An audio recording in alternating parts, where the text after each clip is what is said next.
ఇక్కడికి వస్తే మీ పర్సనల్ లైఫ్లో మరి మీకు ఎవరు నచ్చిండ్రు, ఉన్నారా ఎవరైనా? నేను అంటే నాకు నా లైఫ్ పెళ్లి చేసుకునే వయసు వచ్చింది కాబట్టి. పెళ్లి చేసుకునే వయసు దాటిపోయింది.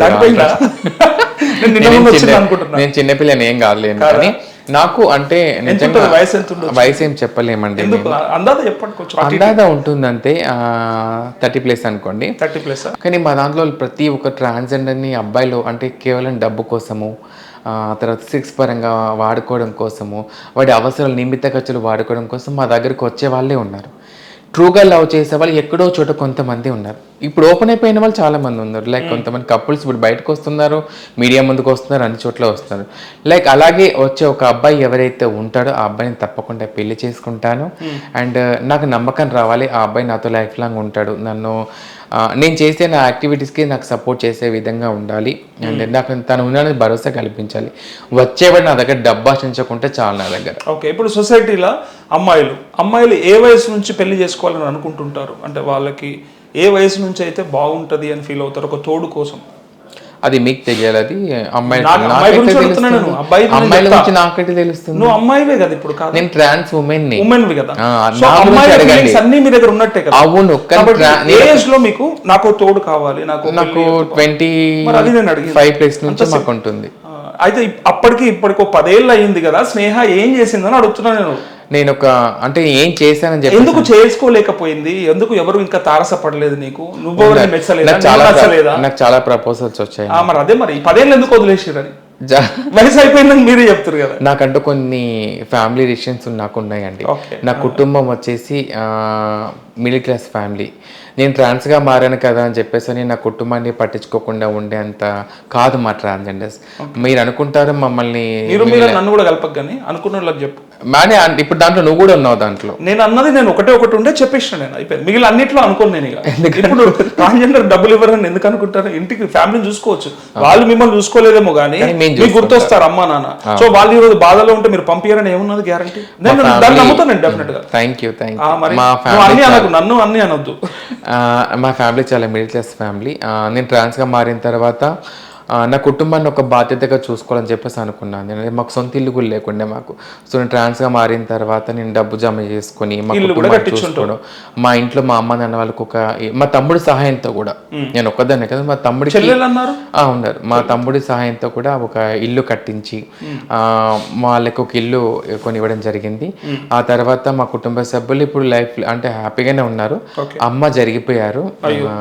తర్వాత ఇప్పుడు కుటుంబం బాధ్యత మొత్తం నేనే కట్టినప్పుడు చూసిందా తను? అమ్మ ఉంది, ఇల్లు కట్టింట్లే కొన్నాను. అమ్మ ఉంది, అమ్మ హ్యాపీ. నువ్వు వెళ్ళినావా రోజు? కలిసాను. కాకపోతే అక్కడ బాధ ఏంటంటే నేను ట్రాన్స్గా మారిన తర్వాత 14 years మా అమ్మ ప్రేమకు దూరం అయిపోయింది. 14 సంవత్సరాలు మా ఇంటికి వెళ్ళకుండా అంటే ట్రాన్స్గానే ఉంటూ మధ్యరాత్రి పూట వెళ్ళొచ్చి మా అమ్మని చూసొచ్చు. అప్పుడు మాకు రెంట్ హౌస్ కదా, మధ్యరాత్రి పూట వెళ్ళి మా అమ్మని చూడటము, మా ఇంట్లో వాళ్ళని కలుసుకొని రావడం జరిగేది. సొంత ఇల్లు కొనుక్కున్నాక మా అమ్మతో ప్రేమగా ఉందామంటే మా అమ్మ 25 daysకేమో చనిపోయారు ఇల్లు కొన్న తర్వాత. అయ్యో. ఆ తర్వాత మా ఇంటి బాధ్యత మొత్తం కూడా నేనే చూసుకోవడము, మా చెల్లికి పెళ్లి చేయడము, ఆ తర్వాత మా తమ్ముడికి పెళ్లి చేయడము, ఆ ఇంటికి మరొక అమ్మల స్థానాన్ని సంపాదించుకున్నాను. నాకు అక్కడ అంటే నాకు ఒక అమ్మ స్థానం అనేది అక్కడ వచ్చింది కాబట్టి నాలో ఉన్న కొన్ని కోరికలను చంపేసుకోవాల్సి వచ్చింది. ఎందుకంటే కుటుంబ బాధ్యత మన చేతుల్లో ఉంది కాబట్టి మా తమ్ముడికి పెళ్లి చేయాలి, మా చెల్లికి పెళ్లి చేయాలి. నేను అనేది ముందుకు ఇప్పుడు నా లైఫ్ని ఇలా చేసుకుంటూ పోతే నా ఫ్యామిలీకి అది కాదు. సో నన్ను చూసి ప్రతి ఒక్కరు ఆదర్శంగా చూసుకోవాలి అనేది నా ఫీలింగ్. అది సో నా కుటుంబ సభ్యులకి పెళ్లి చేసి చేసిన తర్వాతే చేసుకుందామని. సో నాకు ఇప్పుడు అందుకే ఇన్ని సంవత్సరాలు ఆగాల్సి వచ్చింది. అందుకే ఇప్పుడు అంటే నాకు ఉంటుంది ఫీలింగ్. చాలా నాకు ఇన్స్టాలో కానీ మోస్ట్లో కానీ యూట్యూబ్ చాలా మంది కామెంట్స్ చేస్తారు, మీతో లైఫ్ లాంగ్ ఉంటాం, మీ నాతో ఉంటారు, చెప్పేటోళ్ళు ఉంటారు. నాకు వచ్చేసి నన్ను ప్రేమించే అబ్బాయి ఎలా ఉంది అంటే ప్రేమగా చూసుకోవాలి, నా దగ్గర డబ్బు ఆశించకుండా నన్ను మాత్రమే కోరుకునే వ్యక్తి అయితే తప్పకుండా నేను తనని ఆహ్వానించడానికి రెడీగా ఉన్నాను. బట్ ఆ ఫీలింగ్తో అయితే నేను లేను రెడీగా. వచ్చినప్పుడు మాత్రం కాదనను అంతే. సో మెసేజ్ పెట్టినోడు ఎవడు కూడా చూసుకుంటాడని ఏం గ్యారంటీ లేదు, కానీ ఎవరైనా డైరెక్ట్ గా వచ్చిండ్రా స్నేహ? వచ్చింది, డైరెక్ట్ కలవడానికి వచ్చింది. డైరెక్ట్ కలవడానికి వచ్చారు, ఉంటాను భరోసా ఇచ్చి అవని అన్ని మాట్లాడినారు, కానీ నాకు నమ్మకం అనిపించలేదు. వాడికి కావాల్సింది ఫిజికల్గా మనతో మనకు ఆ టైం స్పెండ్ చేసామా లేదా అనేది మాత్రమే. నాకు అప్పుడు అర్థమైపోతుంది. సో నాకు వద్దు, ఇట్లాంటి రిలేషన్షిప్ నాకు వద్దు అని చెప్పి నేను పక్క పెట్టాను. సో మీకు ఎట్లా అంటే మీకు ప్రేమగా ఉంటూ సమాజాన్ని కూడా చెప్పగలగాలి షీఈ్ మై వైఫ్ అని, అంత ధైర్యం చెప్పాలని రూల్ ఏం లేదు. అంటే ఇంకా ఎక్కడ గుర్తింపు మరి మీకు? అంటే మనకు నమ్మకం కలుగుతుంది, ఒక అబ్బాయిని చూస్తే మనకు నమ్మకం వస్తుంది. అంటే కలిసి ఉన్నప్పుడు వాళ్ళ ఫ్యామిలీస్ తో కానీ గెట్ టుగెదర్స్ లో కానీ ఎలా చేస్తారు కదా, మరి ఆ రోజు ధైర్యం కావాలి కదా. అట్లాంటి పర్సన్ అయితే నేను యాక్సెప్ట్ చేస్తాను. మీడియా ముందుకు వచ్చే పర్సన్ అయితే యాక్సెప్ట్ చేస్తాను కాదు, తన కుటుంబంలో కూడా నన్ను ఒప్పించగలిగే అంత ధైర్యం ఉండాలి. మీడియా అవసరం లేదు, మీరు ఎలాగో పర్సనల్ లైఫ్ అది, ఒకసారి పెళ్లి చేసుకున్నారంటే సో కనీసం వాళ్ళ ఫ్యామిలీలో అయినా చెప్పగలగాలి కదా, తను చేసుకున్నా తను మీ కోడలు లేదంటే మీరు అమ్మకో నాన్నకో పరిచయం చేయగలగాలి. సో అట్లా దొరుకుతారా? కష్టమేమో, చూద్దాం. అదే అంటే ఎప్పటి నుంచి చూస్తున్నారు మీరు? ఒకవేళ నేనేం టైం పెట్టాం, డెడ్ లైన్ అని అట్లా టైంలో ఏం పెట్టుకోలేదు, వస్తే చూద్దాం అని. ఇలా జరిగిన సందర్భాలు ఉన్నాయా మీలాగా వెయిట్ చేసిన వాళ్ళకి? అంత మంచి హస్బెండ్ పార్ట్నర్ దొరికి వాళ్ళు హ్యాపీగా ఉన్న వాళ్ళు ఉన్నారా? లేరు, ఒక్కరు కూడా. అంటే ఒకరు ఇద్దరు ఉన్నారు, అందరు లేరని చెప్పేసి అట్లా లేరు అంటే అదే మరి లేరు అంటే మీకు కూడా క్వశ్చన్ మార్క్ కదా, స్నేహ కూడా దొరకకపోవచ్చు కదా. అట్లా దొరకాలని చెప్పి రూల్ ఏం లేదు, దొరకలేరు అని చెప్పి రూల్ ఏం లేదు, చూద్దాం, వెయిట్ చేద్దాం అంతే.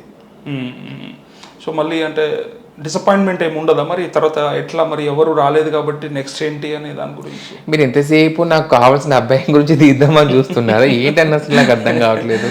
చూద్దాం, లేదు 10 ఏళ్ళు వేస్ట్ కావాలని అది మీరు ఆలోచించాలి.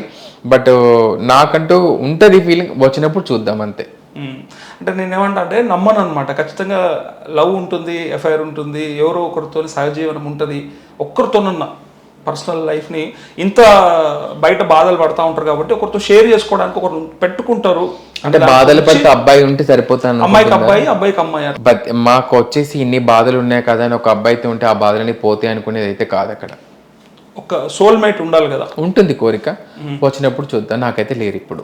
ఓకే, సో ఇంకా వెయిట్ చేస్తారు, ఎన్ని రోజులైనా సరే చూస్తారు. రాకపోతే ఉండిపోవడానికి కూడా సిద్ధంగా ఉన్నారు. మీరే చెప్తాను అది కూడా ఆన్సర్, నేనేం చేయాలి దానికి? అయ్యో, రాకపోతే అనే విషయం కూడా మీరే చెప్పారు. ఇంతమందికి రాలేరు అనేది ఉంది కాబట్టి అంతమందికి రాలేదని చెప్పి చాలా మందికి ఇప్పుడు బయటికి రాని వ్యక్తులు ఉన్నారు కదా. ఇప్పుడు బయటికి రాని వ్యక్తులు ఉన్నారు, అలా కూడా వాళ్ళు బెటర్ చేసుకొని ఇబ్బందులు పడే కంటే ఏమన్నా తర్వాత సఫర్ అయ్యే కంటే దొరక్కపోతే ఊరుకున్నది ఏమంటే మోసపోవడం కంటే ఇది బెటర్. కొన్ని ఇంటర్వ్యూస్ లో తనకు కూడా పార్ట్నర్ ఉన్నారు, తను కూడా పార్ట్నర్ తో ఉంటుంది, చూపించండి ఇప్పుడు, చూపించండి